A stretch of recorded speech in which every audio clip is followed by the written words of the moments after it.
Hey guys, just a quick video to address a few topics that have come up recently. I just posted part 1 of the beginner's guide to classic black and white TV restoration. A few comments came up when I proposed making that series that I want to address. One is microphone sound. I have a budget of 0 and no production crew. I have a video camera that was kindly donated to the channel. That's what I use. I use the built-in microphone. I don't have any external microphone, so that's what you get. Usually I'm using it pretty close up, so for videos like this, you're just going to have to deal for the time being with distant sound or a little echoey. That's what it is. A number of you brought up the projection set, the Noroko projection set, the basket case sets.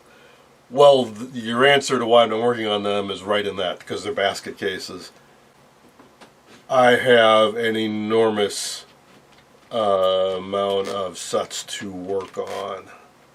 I think about 200 plus TVs and radios. I'll be lucky to live long enough to work on all of them. I can't devote the time, at least not right now, to restoring one of those. Both of the Scott 6T11 sets I have need cabinets rebuilt basically from the ground up. I have a cheap table bench and that's about, or table saw, and that's about it. I don't have the proper tools and not so much the skills either to build a proper cabinet and then veneer and refinish and all that. Without the cabinet, especially with the 6T11, it's not going to work, because an integral part to that is the screen that flips up and all that stuff. Plus, I'm just not inclined to work on something that's in that nasty a condition. Now, the protogram, which I did start working on, shortly after I got that, which is also a basket case, I had leads on buying at least 3 more that were in much, much, much better condition. Like, maybe they just work as is, nice condition. One on the West Coast, one on the East Coast, one on the east side of the Midwest. So none of them happened. Oh, and there was one that came up at the convention that was auctioned off. All of them could be had for less than $100. So they're not all that rare, and they're not expensive. And if I can get one in vastly better condition that will save me many hours of work for, say, $50, I'm just going to wait on it. The other reason I hesitated is you really have to butcher a TV to hook it up to one. Yeah, you can do a nice job, but you do have to cut wires. You have to splice into a set. I was going to use an RCA 8T241, but it turned out really nice. It's in really great all-original condition, and I'm really torn, especially because I got another shipment of sets to restore, which includes an 8T241 that's a little rough.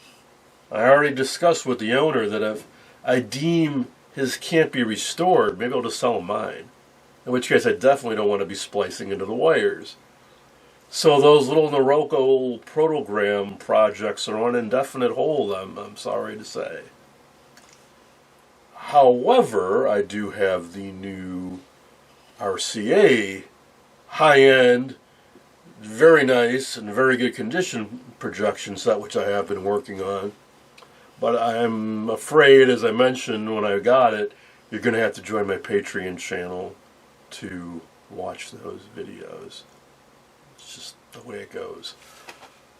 Alright, back to the beginner series. I loved all your suggestions. I'm going to try to incorporate all of them as much as I can. I'm going to try to do a mix of practical on hand, showing you the work. I'll get out a wrench, get out a screwdriver, get out the soldering iron, and show you the work. And also explain why I'm doing the work that I'm doing, and pull out a schematic. Try not to get too deep into the weeds, into the math and the science, and quite honestly, I'm not qualified on some of these topics to go into too much detail, but I'll try to keep it interesting and mix it all in together. I think it'll be a lot of fun. I still haven't pulled the chassis out yet. I hope to do that live on video so you can see what see it in real time with me when I look under the chassis for the first time. Right now it's still out in the garage. I haven't gotten out the wrench yet, but I will. Alright, so for those of you who are not that keen on that, as you know, if you've been watching, I've got a bunch of other projects going on. I intend to keep going on with that and intermix it. So I was deep into restoring a Dumont RA103D set. I stopped because I needed to source a bunch of parts that were bad. I have sourced them. And in the next few days, it's getting back up on the workbench. I'm going to resume work on that. I'm going to ping pong between the Admiral and other sets, is what I'm getting at. Including all those ones I did a recent triage on.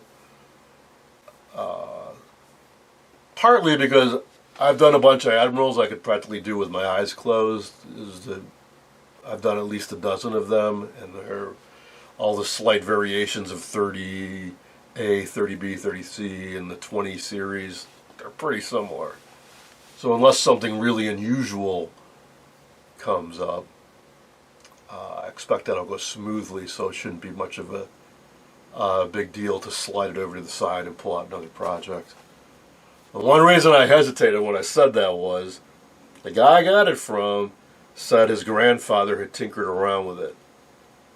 Now, I've purchased enough sets and been out there enough.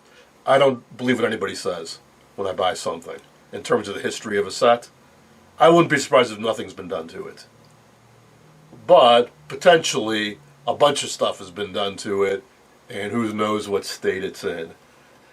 Considering how original it looks from the top, and that the bolts are there, and that even the screen cover underneath the chassis, which is really often missing, only the second or third time I've seen it still be intact, I lean towards nothing's been done to it, which would be fantastic in terms of the series because it's all original. That's what you want, or the least amount of work done. Because the more work that's been done, you might have to fix what somebody else was trying to fix, and that is no fun at all. That's when you really have to put faith in the service info being accurate. And I can already tell you that Admiral was famous for doing a lot of production runs. One of their chassis, I can't think of which now, has at least 24 runs.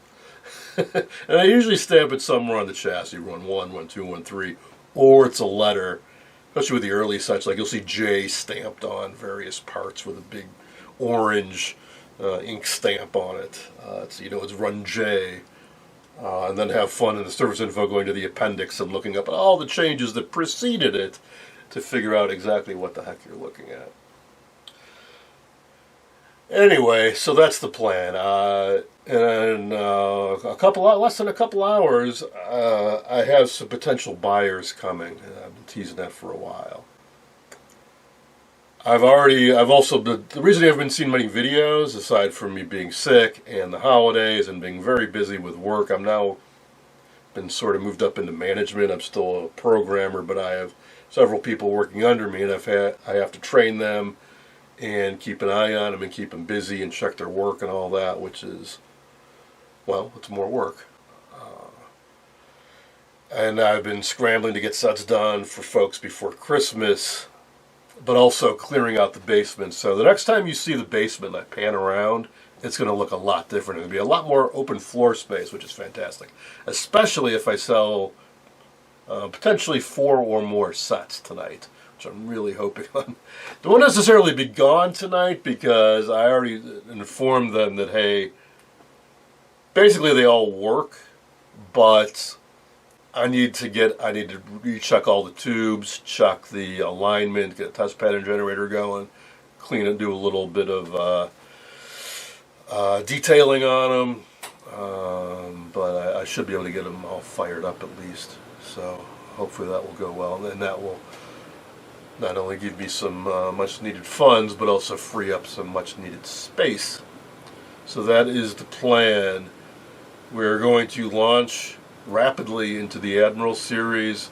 I'm going to mix in outstanding projects and start feeding in some new ones that you saw in triage, like the solid state Zenith.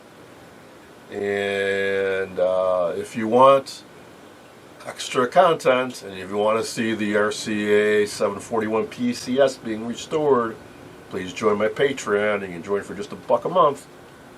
That's all for now. Thanks for watching.